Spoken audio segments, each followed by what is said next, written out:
Takže ešte také krátke video k tomu predošlému videu o programovaní ESP32.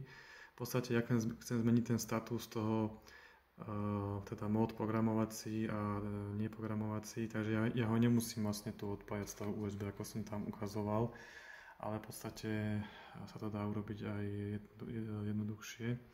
Takže teraz ho mám v aktívnom, v podstate program tam beží, hľadá tam ten ADC prevodník, ktorý tam ešte není pripojený.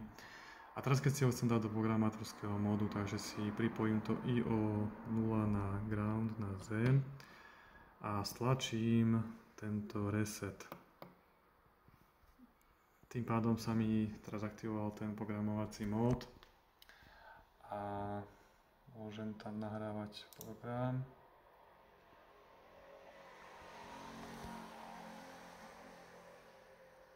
Už tam nahráva.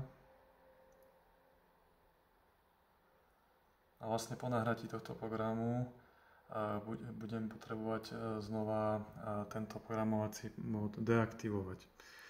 Takže vyťahnem si z tej zeme ten IO0 a teraz v predošlom videu som ukazoval, že treba vyťahovať z USB. Netreba, stačí zase stlačiť tento reset a tým pádom už je zase v móde neprogramovacom.